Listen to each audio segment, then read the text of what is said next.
the Biden administration stopped them from following and locating illegal aliens that have been convicted of sex offenses.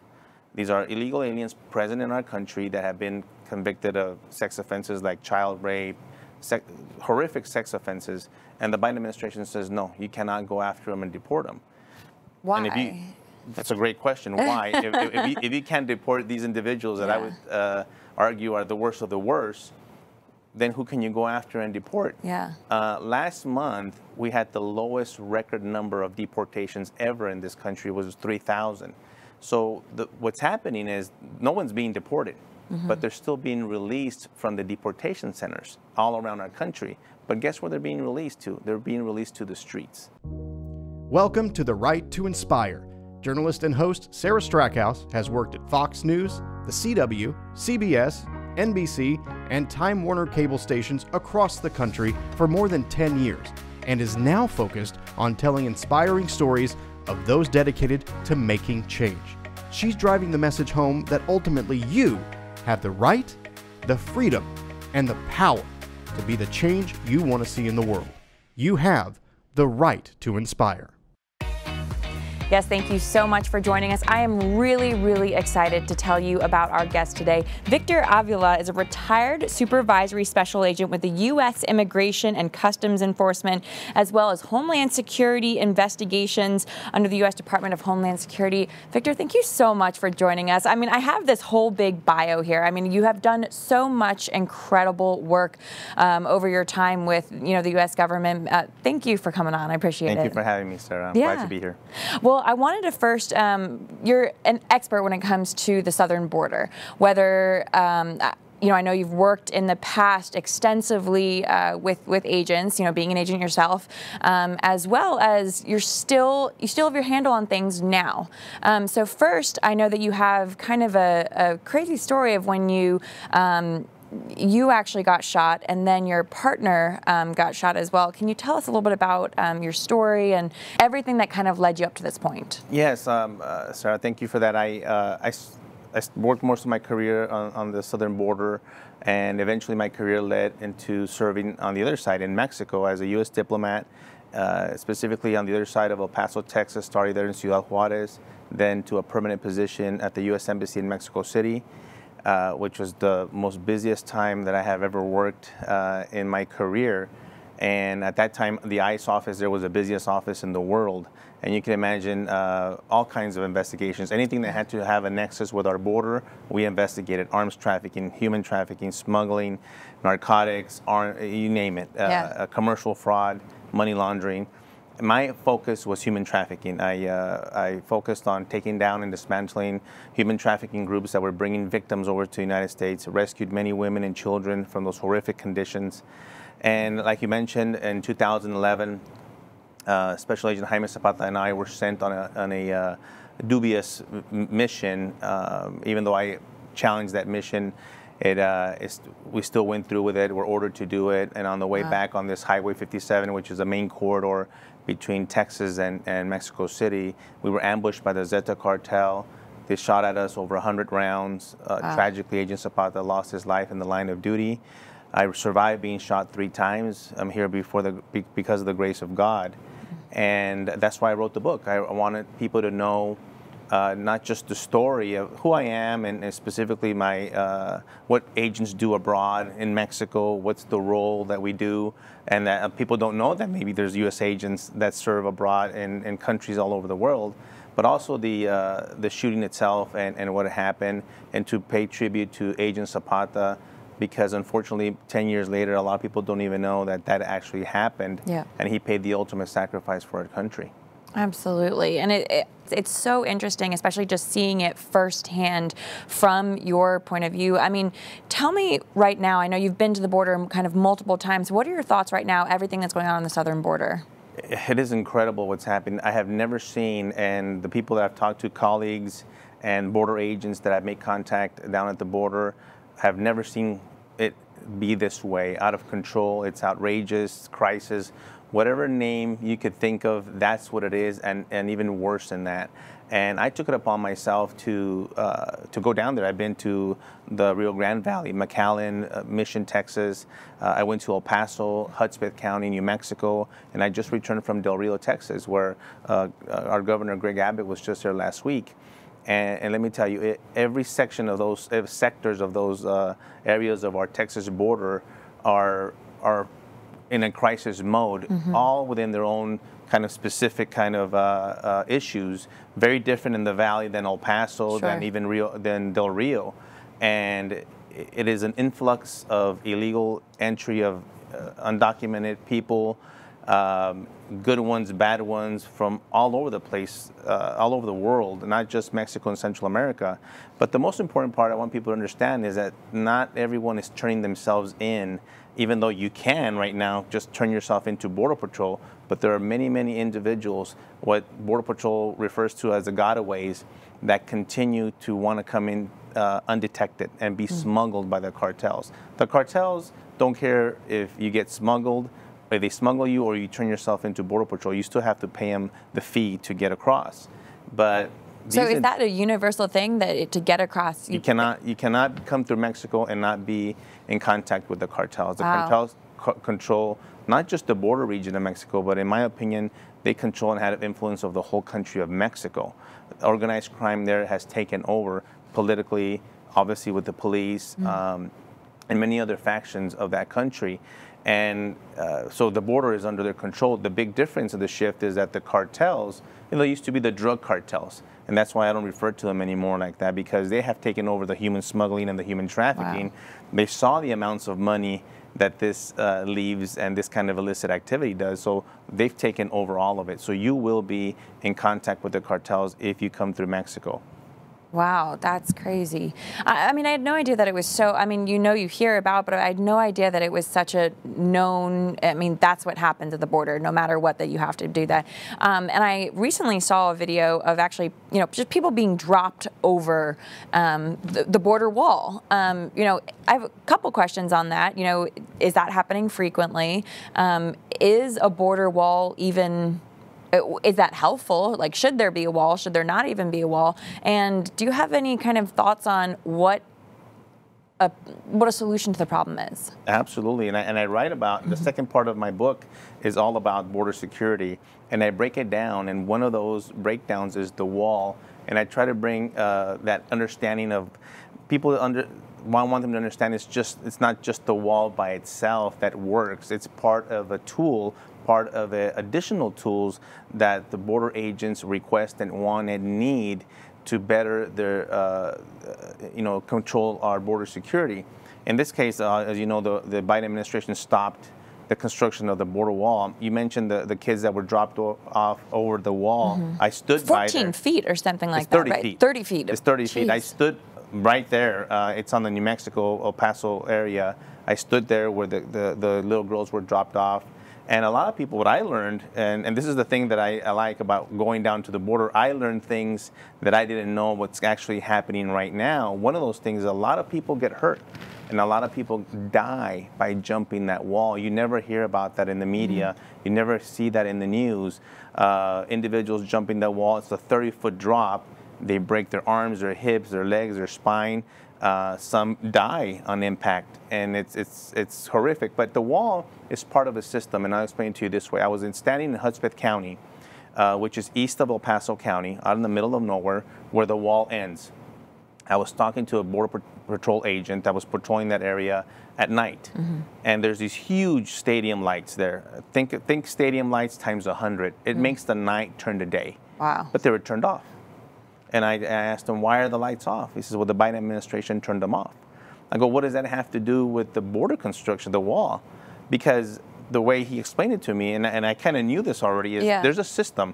You've got the lights, you've got fiber optics, you have drones, you've got sensors, you've got the wall, you've got border agents, you have, all these lines of defense. All these lines of defense. The wall doesn't just sit there by itself. It's part of an infrastructure at our border, and it helps in diverting traffic to a certain place where our border agents can respond. So now, the issue right now is that we don't have the border agents to respond because they're down in McAllen and these huge hotspots where family units are coming in, and we're sending all our border agents down there to process. What does that do? It leaves the rest of the border wide open. Wow.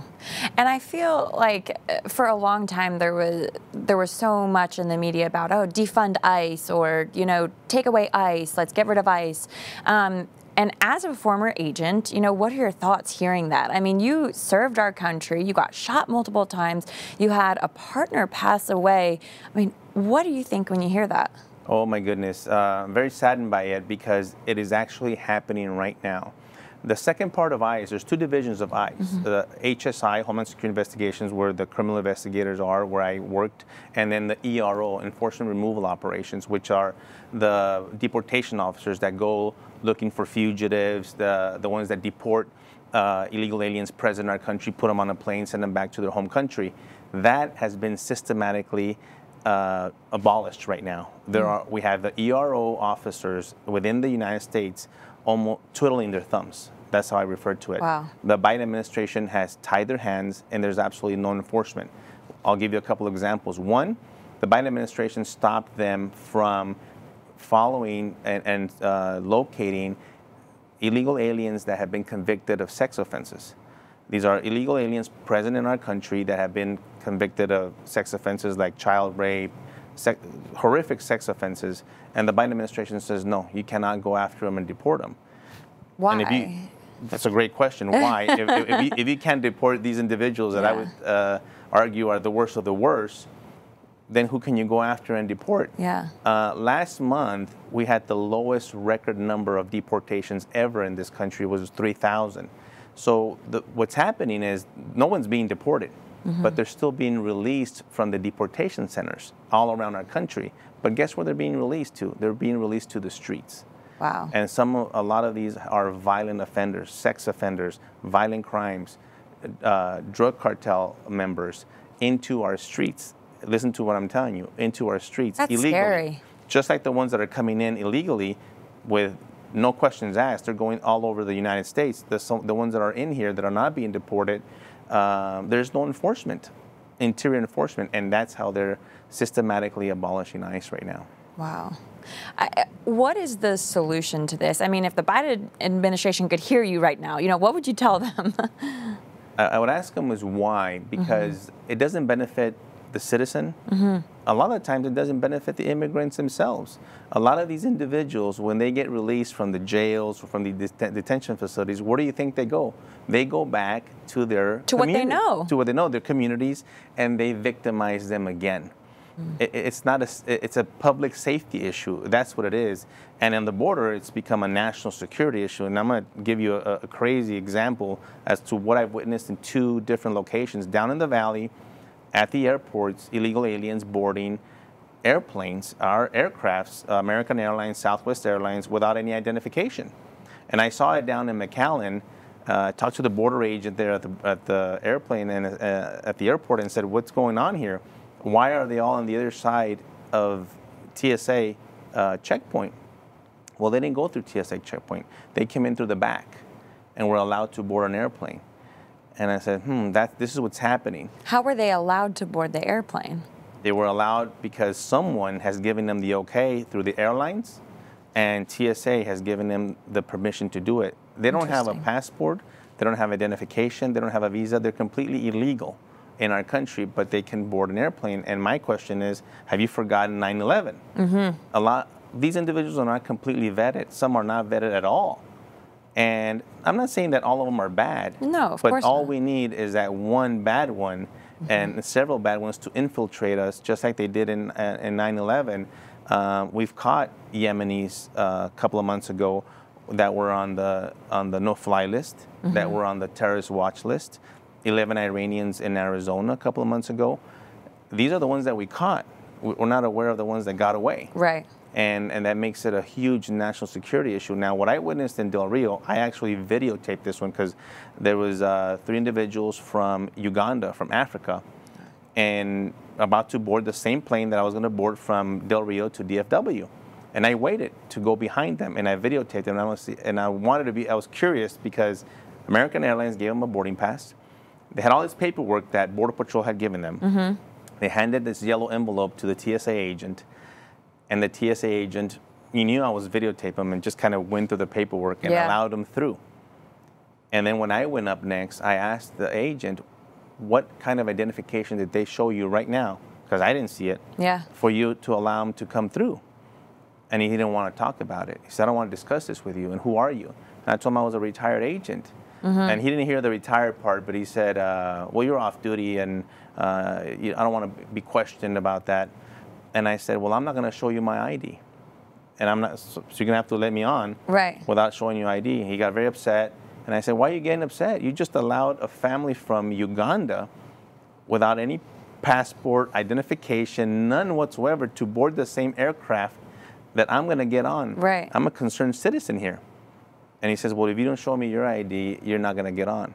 I said, listen to what you're saying. I'm a U.S. citizen with a valid ID and boarding pass, and you're not going to allow me, but you just let strangers from Uganda, undocumented whatsoever, no documents whatsoever, to get on the same plane. This whole process is upside down and backwards at our border right now. Wow. I honestly, I can't imagine right now trying to be an agent or trying to be down there and just trying to figure out what to do, especially when you see it and you're in the heart of it, you know, knowing kind of what a solution could be. I mean, I understand the borders being open. We're all, you know, immigrants, right? You know, everyone in this country, but, or not being completely open, but you know what I mean? Just allowing people in and to come through the process. Is there a way to expedite it, or does that get rid of vetting? You know, what is the answer there? I like the question because I'm a very pro-legal immigration. I'm for legal immigration, and that system is also broken. And I write about it in my book about solving that. We can't afford to have these individuals that are vetted properly tend to wait 10, 13 years to get a visa to come into this country. We need to expedite that process. We need to get rid of that red tape and that bureaucracy under the Department of Homeland Security. But what's happening now is that our country is promoting illegal immigration rather than the legal one. So if you're a legal immigrant, they kind of been pushed aside right now. They're kind of figuring, wait a minute, I'm over here waiting in line. Why would you come in legally if you're... Like, just go pay the $4,000 to the cartel and you come in. Now, a lot of these individuals are facing horrific conditions by the cartels, being raped, the men are being used to commit crimes, smuggle drugs. They don't ask you. You have to do what the cartel tells you to do.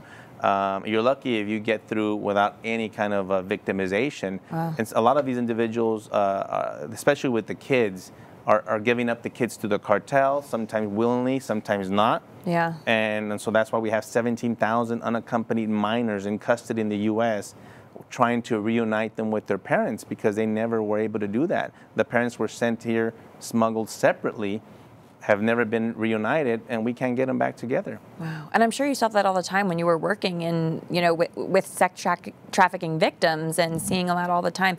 I mean, what was, I guess, the hardest part of being in the position you were in? The sex trafficking investigations are the hardest investigations that I've ever done in my career, because within the human trafficking investigations, I came across many other violations of law, murder, rape, a lot of other crimes, and ultimately they're also the most rewarding when you do rescue these victims and you do rescue these children from these horrific conditions. I rescued victims in New York, Miami, Atlanta, Houston, in Mexico, and took down, with a great cooperation, the government of Mexico to take down these organizations. But unfortunately, they continue. And now that the cartels have taken over, they're highly sophisticated organizations. In my book, I refer to them as foreign terrorist organizations, and I wish our government would designate them as such, because I think that the main ones should be, and it would bring different resources and different avenues to bring them down. because the old methods of bringing down these organizations have not been effective, obviously. And the cartels might be headquartered in Mexico, but they're all over the United States in every community. They're out there overseeing the product and really taking over these victims, and they know that the victims continue to pay over and over and over. Not like drugs where you have to go buy some more and resell it. The victims continue to pay. And that's unfortunately, I think a lot of people live in their little bubble and don't realize that the cartel is here. Trafficking happens all the time in so many different ways. I mean, I've had people on who have interviewed and they talk about grooming and just all of the different ways that people get inside your head to even take that next step, to even find someone who's vulnerable. And it's really scary to see all of that happening. I've seen the grooming. I've seen it not just from individuals being trafficked from other countries, but within the United States as well. We have a lot of U.S. citizens that are trafficked. And that's something that I try to bring the awareness. You're absolutely right. A lot of people, well, that doesn't really happen. Well, and I'm here to tell you it does happen. I've seen it in person. You can never get those images out of your head. And it's important that at least you're aware. Be aware that these conditions and these violations are happening, especially the border situation is more than just the illegal aliens coming through. There's a lot of other factors and a ripple effect that's going to happen, not just in the border states, but in all over our country. The family from Uganda, I talked to them. They're going to Portland. They're going to Portland. They're going to Indiana. You name it. They're going everywhere in our country, and that's going to have an impact on our criminal justice systems locally, on our school systems, on our healthcare systems. Eventually, those local entities, and I'm a big local policy and pay attention to your local politics. That's because all politics are local, they say, right? Pay attention to who your local elected officials are, because eventually they will be making decisions that's going to affect your son or your daughter that you have in your school. Because a lot of these individuals, Border Patrol tells me, they're illiterate in Spanish. Some of them don't even speak Spanish at all. They only speak a dialect. Wow. And forget English. They also have health conditions. They've never been vaccinated for anything. Forget COVID. Right. That's new. COVID is just a bonus right now that they bring. But they've never been vaccinated like we're used to be vaccinated like at tuberculosis, hepatitis, all that stuff. Hepatitis, all that. And so a lot of them have a lot of other health conditions that they suffer from, seizures and all that, and they want to come here to get that treatment. And so the burden... And I don't blame them for wanting to come here. I would do the same. Yeah, I would do the same. Of course. But I think the importance is to shift the burden back on these countries. They need to be in their countries fighting for their own country, fighting for the betterment of their people and their citizens. The burden needs to be shifted back on them. For some reason, we've allowed the burden to be all placed on the United States. And I think that's where the unfairness is to the U.S. citizen. I'm a big U.S. citizen, America first policy. A lot of people say, well, you're a racist if you believe that. I think it's just, at this point, especially at the point that we are today, we have to really look and take care of ourselves. We have a lot of issues. I'll give you an example. The migrants tell me, well, there's a lot of crime in Central America, in Honduras, in Guatemala, and my answer to that is we have a lot of crime here. We have a crime surge in our country. Go to St. Louis, the murder capital of this country. Go to Chicago. Go to Baltimore. New York City, L.A. We have a big issue. Let's take care of ourselves first. I'm all for helping other countries. Well, and you know, in the most basic of ways, every time you fly, they say, even if you're flying with a child, put on your own mask first, and then put on the other person's mask. You can't take care of someone else if you're not functional. And I feel like that's the same principle. If we can't take care of ourselves, how can we take care of someone else? How can we take care of all these people who are coming in? Absolutely, and I love that example. I've used that example before. Help yourself first to be able to help others. Yeah, absolutely. Well, I feel like I could pick your brain forever, but tell people where they can find your book, and maybe it's just some tidbits that are in there, you know, that you really want people to hear. Yeah, you could go to agentunderfirebook.com, agentunderfirebook.com. I have all the links where you could buy the book directly through the publisher, or barnesandnoble.com or amazon.com. You'll read about me and my story, and of course the second part of it, what I refer to as the manifesto, is all about what we talked about: border security. I talk about sanctuary cities. I talk about asylum, that, by the way, I didn't hear that word at all down at the border, which is really what they're supposed to be seeking is asylum. Right. They're not doing it correctly. Our asylum laws are being ignored. And so I really put solutions forth of what I've seen in my career and outline them here. And hopefully, you know, you can grab a copy and learn a little bit more about me and the border. Well, I have a question about you personally. If I knew you better, what would I ask you? If you knew me better, what would you ask me? What kind of a... Well, kind of a weird question, I know. That is a little question. I could answer the question without giving you the question. Okay. I'm a family man. I concentrate on my family. My daughter's birthday is today. She turned 21. Happy birthday. Yeah, and and so my son's a 16-year-old.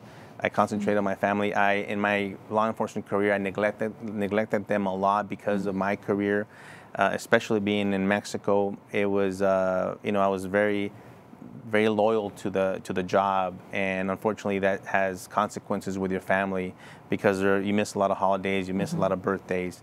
So I'm very fortunate to be here with them and to celebrate them. And so that, and I'm heavily involved in as what's happening in the protection of our sovereignty, involved in politics. I do speaking engagements for groups, motivational speaking. I talk about officer wellness a lot. I've seen some of your other shows, and PTSD and all these issues that I went through as well. What was that like coming back after being shot at? I mean, I can't imagine. Horrific. The aftermath was actually worse, and the effects of that trauma. We had some dark days in my family, and I owe it to my wife and my family for being there and supporting me because it was a tough thing to go through. I can imagine. Well, like I said, I feel like I could pick your brain forever, but if people want to find out more information, what's the best way to do it? Your website again? agentofthefireBook.com. They could follow me on Facebook at Victor Avila or Instagram at Victor Avila Jr. Perfect. Victor, thank you so much for joining us. I appreciate it. I appreciate it. Thank you. All right. Well, thank you everyone so much for joining us. Don't forget, you can follow us on all of your streaming platforms, all of your social platforms at The Right to Inspire, because you have the freedom, the power, and the right to be the change that you want to see in the world. So thanks so much, and we'll see you next week. You have the right to inspire.